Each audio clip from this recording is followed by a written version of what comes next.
रक्षति रक्षिता।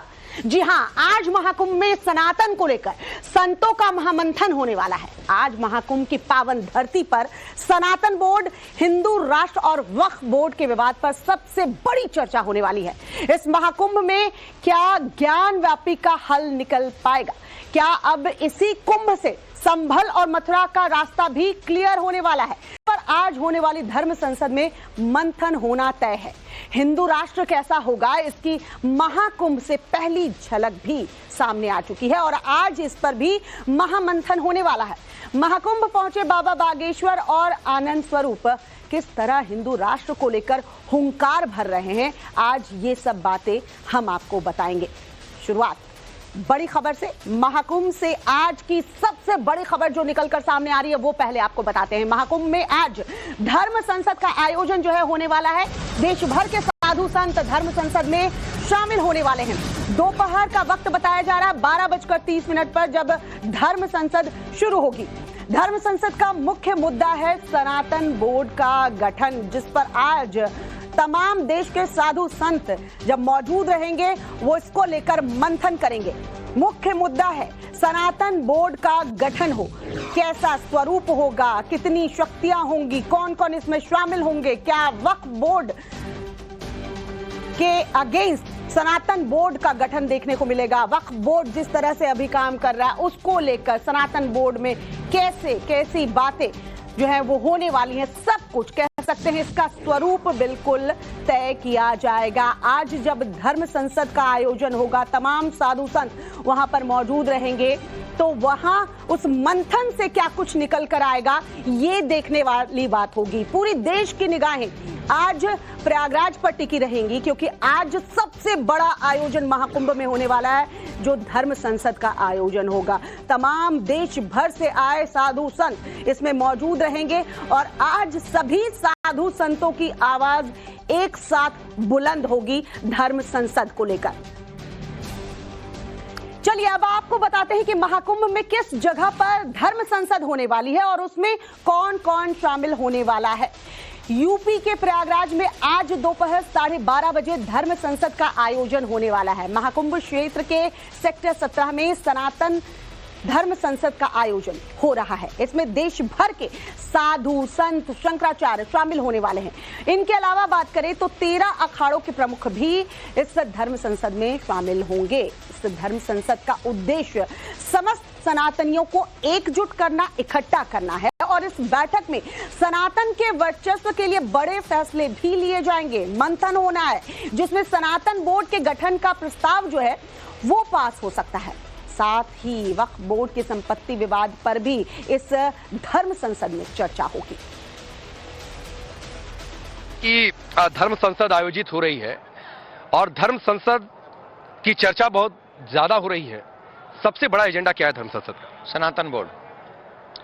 सनातन बोर्ड जिसमें धर्माचार्य रहें, जिसमें प्रबुद्ध जो ज्ञानी लोग हैं वो रहें और जो बड़े बड़े हिंदू संगठन हैं जिन्होंने इस देश के लिए बड़ा कार्य किया है, उन संगठनों की भागीदारी इसमें रहे और वो सब मिलकर इस सनातन को एक दिशा दें। जो अभी रुकी सी है वो आगे बढ़े। वो जितना आगे बढ़ाएंगे सनातन जगत को, हमारा भारत उतना ही विकसित होगा।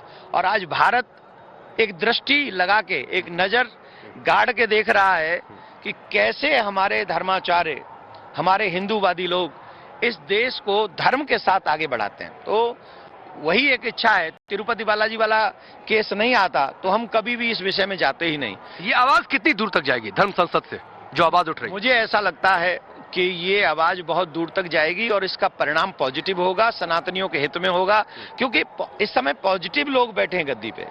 देखो, धर्म को जानने वाले लोग जानते हैं हमारा दर्द क्या है। तो मोदी जी हमारे वेदना को जानते हैं क्योंकि धर्मज्ञ हैं और अमित शाह जी स्वयं कृष्ण भक्त हैं, वो भगवान की पूजा करते हैं और योगी जी स्वयं संत हैं।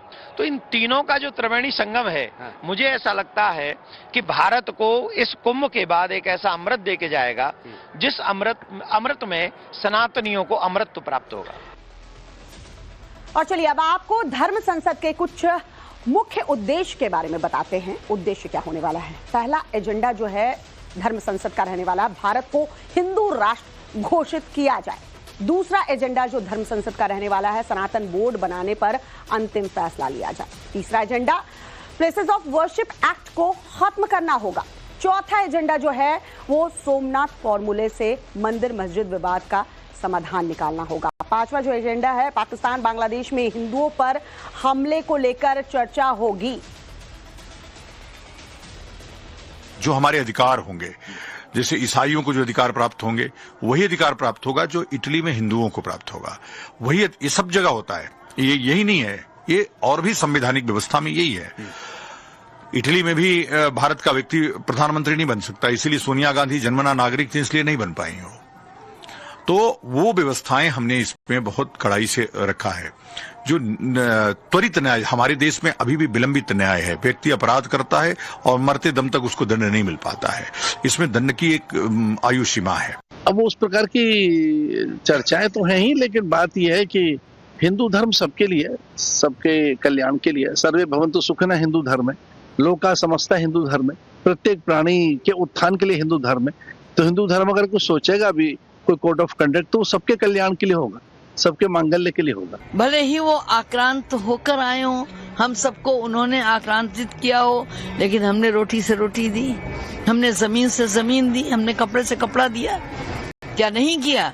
आज उन्हें अल्पसंख्यक मान के हम लोगों ने सब कुछ किया, लेकिन आज वो समर्थ हैं, सक्षम हैं, सब कुछ है, फिर वो अपने दूसरे स्वरूप में आते हैं, तो निश्चित है कि कुछ तो किया जाएगा।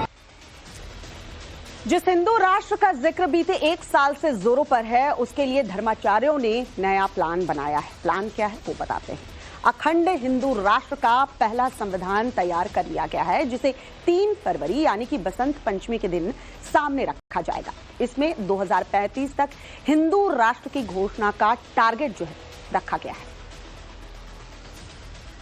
और हमारे सहयोगी आशुतोष इस वक्त महाकुंभ से हमारे साथ है, जुड़ चुके हैं। आशुतोष, आज का दिन बहुत अहम रहने वाला है, सभी कितना असर देखने को मिलेगा और कितना इंपॉर्टेंट है, जरा बताइए।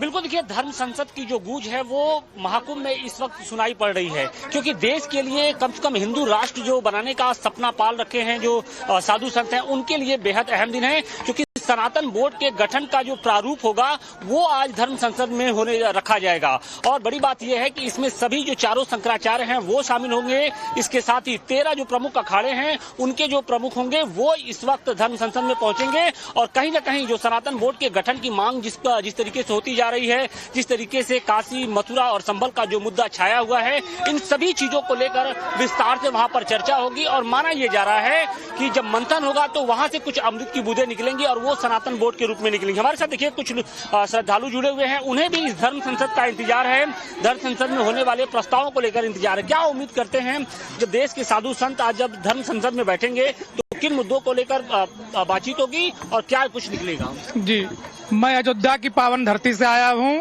पहले तो बोलिए जय श्री राम। धर्म संसद से क्या उम्मीद कर रहे हैं आप? जी नहीं, धर्म संसद से बहुत उम्मीद है। जैसे पिता की छाया में रह के पुत्र जो है सत्कर्म ही करता है, उनके सामने दुष्कर्म नहीं करता। इसीलिए धर्म संसद की जरूरत है कि हमारा हिंदू समाज जब उसके अंदर में रहेगा, हिंदू राष्ट्र बनेगा और एकदम सही मार्ग पर चलेगा। क्या कहेंगे? हम कहेंगे हमारे हिंदू सनातन धर्म में महाकुंभ का बहुत बड़ा मान्यता है और मैं आई आज यहाँ दर्शन करी तो मैं 2 लाइन कहना चाहती हूँ। प्रभु की कृपा भयव सब काजू, जन्म हमारे सुफल भयाजू, राम सिया राम। आशुतोष, लोग भक्ति में यहाँ लीन नजर आ रहे हैं और सभी को जिस चीज का इंतजार है, धर्म संसद 12:30 बजे जब इसका आयोजन होगा तब फिर हम आपके पास लौटेंगे। फिलहाल आपका बहुत बहुत शुक्रिया।